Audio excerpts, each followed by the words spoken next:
नाजरीन, और जैसे कि हम सब जानते हैं कि हम रोज़ाना तरह तरह की ग़िज़ाएँ खाते हैं, और कभी दूध, कभी अंडे, कभी गंदम और कभी ड्राई फ्रूट्स। लेकिन क्या आप जानते हैं कि इन्हीं आम ग़िज़ाओं से कुछ लोगों की ज़िंदगी अजीरन बन जाती है। किसको अंडा खाने से सांस लेने में दिक्कत होती है, और किसी को हम देखते हैं कि दूध से ख़ारिश और सूजन, और कुछ अफराद को तो गंदम या मूंगफली से भी शदीद एलर्जी जो है वो हो जाती है, जिसके रद्द-ए-अमल में हम देखते हैं खुराक आपको मुझे पीनट से होती है। मतलब मैं पीनट खाऊं तो मेरा गला खराब होता है। आखिर ऐसा होता क्या है? क्या हर ऐसी कैफियत फूड एलर्जी कहलाती है, या फिर फूड इंटॉलरेंस यानी जिस्म का हाजमे के जरिए रद्द-ए-अमल एक अलग मामला है?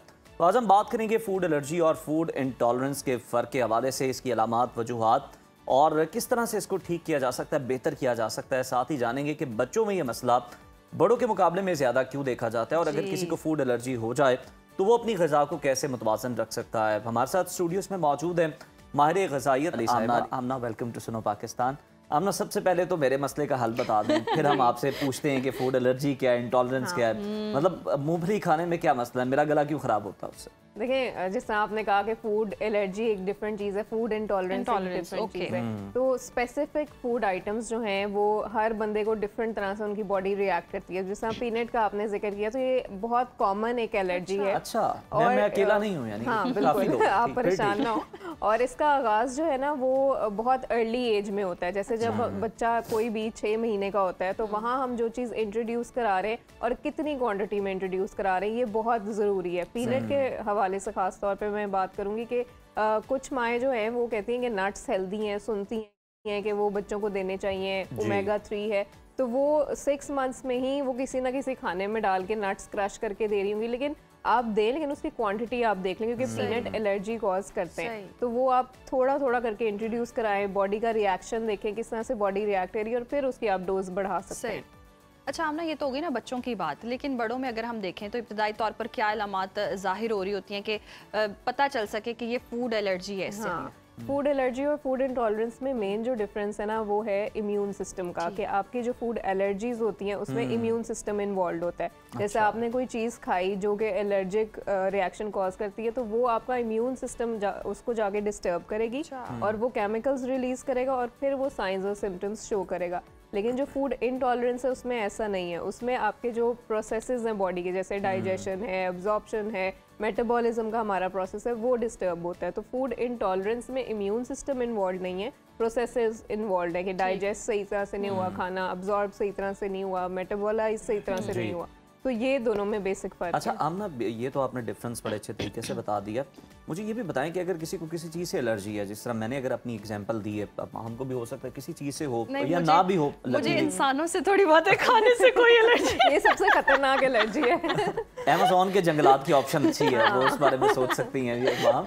अच्छा, तो इसमें ये हो सकता है कि वो फिर स्पेसिफिक जो डाइट है या वो चीज़ है किसी और फॉर्म में दे दी जाए। मतलब अगर किसी को पीनट सूट नहीं कर रही लेकिन पीनट बटर उसको सूट करता है, तो वो उस फॉर्म में तो ले सकता है उसको। उज़ैर, बिल्कुल, ये आपने बड़ी अहम बात की है इसमें। अच्छा, जिन लोगों को फूड एलर्जीज होती है ना, उसको एक प्रॉपर प्रोटोकॉल फॉलो करना पड़ता है।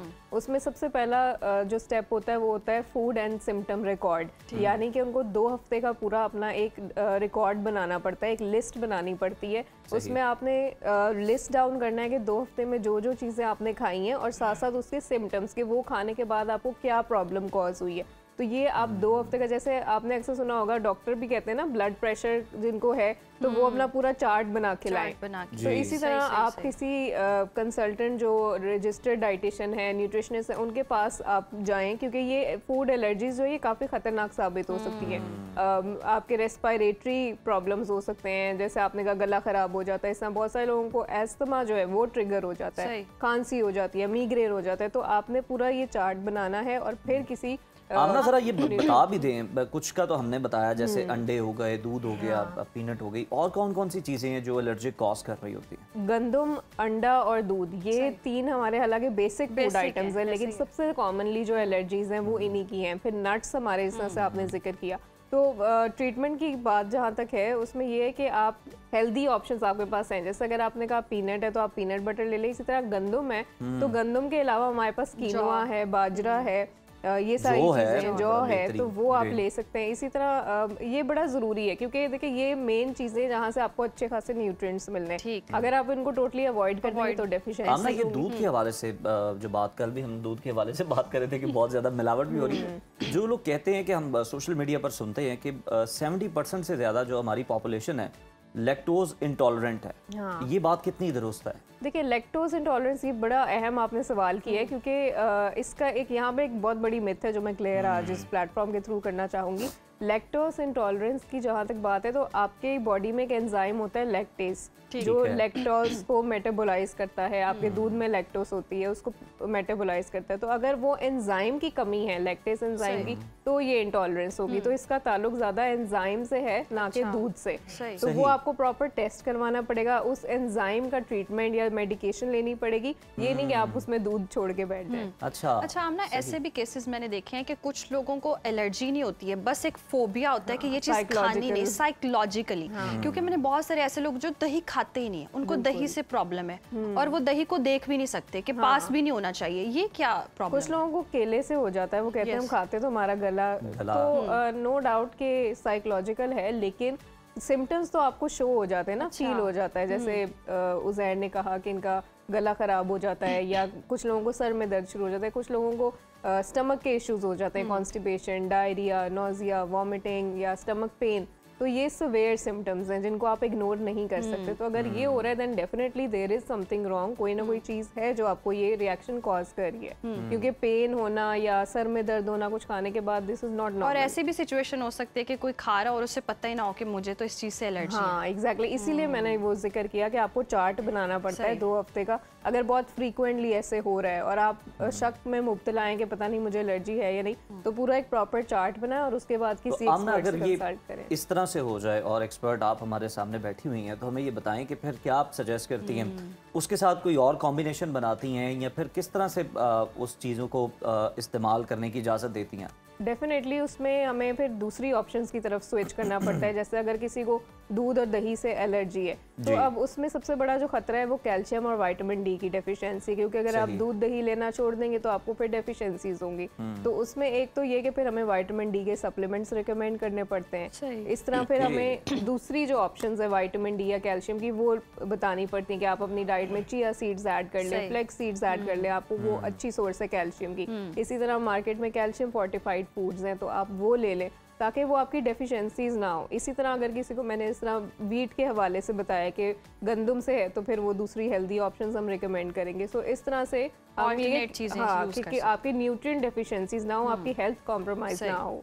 सही। अच्छा आमना, ये जो फूड एलर्जी है ये वक्त के साथ साथ कम हो सकती है या मुस्तकिल होती है और फिर उम्र के साथ बढ़ती है, या मसला बहुत बड़ा हो जाए? अब ये डिपेंड करता है। वैसे तो 80 to 90% नेचुरली आउटग्रो आप कर जाते हैं जैसे से।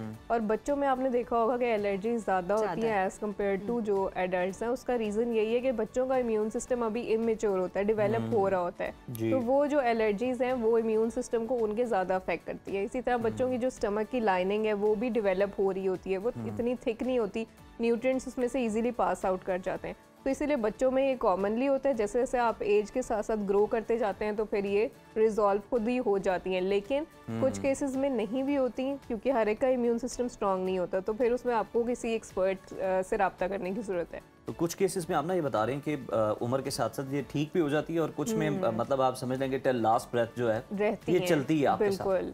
अब उसमें हमें यही इसका ट्रीटमेंट, क्योंकि ये मुस्तकिल रहती हैं, उसमें ट्रीटमेंट यही है मैक्सिमम कि आप इसको अवॉइड करें। जो भी फूड्स आपको एलर्जीज कॉज करें उनको आप अवॉइड करें। अब बल्कि कुछ थेरेपीज ऐसी साइंस की एडवांसमेंट के साथ साथ निकल रही है, जैसा ओरल थेरेपी है, स्किन पैच थेरेपी है, सबलिंगुअल थेरेपी है। वो उसमें ये होता है कि आपकी ज़ुबान के नीचे वो जो चीज़ एलर्जी कॉज करिए थोड़ी थोड़ी इंट्रोड्यूस कराते हैं, मेडिकल सुपरविजन होती है और वो चेक करते हैं किस तरह से आपकी बॉडी का रिस्पॉन्स आ रहा है। या फिर वो एक पैच प्रिपेयर कर लेते हैं जिसमें वो एलर्जन ऐड करते हैं और वो स्किन के ऊपर पैच टेस्ट करते हैं। तो इस तरह की कुछ आ रही हैं, लेकिन आई थिंक उसमें अभी फ्यूचर में टाइम लगेगा। तो बेहतरीन इसका यही है कि मतलब ये डिडक्ट करने के लिए अभी टाइम लगेगा कि बाकायदा इस हवाले से कोई टेस्ट नहीं है कि पता चल सके, वो डिडक्ट कर लेते हैं। और ट्रीटमेंट की भी मैं बात कर रही हूँ कि इसका जो ट्रीटमेंट है वो यही है कि आप अवॉइड करें चीज़ें और हेल्दी अल्टरनेटिव्स की तरफ अच्छा, कुछ केसेस मैंने इससे देखा है कि बच्चों को ना हम बहुत हेल्दी खिलाने के चक्कर में ना देसी घी भी खिला रहे हैं, छोटे छोटे बच्चे जो गोद में होते हैं, वो कितना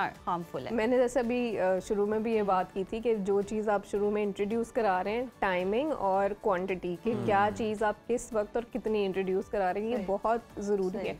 हम जो ख़ास तौर पे पहली दफ़ा माएँ बनती है बड़ी कॉन्शियस होती हैं बच्चों की डाइट को लेके कि हर चीज़ हेल्दी जो है वो दे दो, लेकिन अब आपको ये भी समझने की ज़रूरत है कि अभी जो बच्चा है उसकी बॉडी डेवलप हो रही है, उसका इम्यून सिस्टम डेवलप हो रहा है, वो किस तरह से किस चीज़ की बॉडी उसकी रिएक्ट करेगी वो आपको नहीं पता। तो वो आप थोड़ी थोड़ी क्वांटिटी में और किसी से अगर आप एक दफ़ा हेल्थ केयर एक्सपर्ट से कंसल्ट कर लें, क्योंकि हर बॉडी टाइप डिफरेंट है, हर बच्चा, तो वो अच्छा रहता है। ज़बरदस्त, बहुत शुक्रिया आमना आपके वक्त का।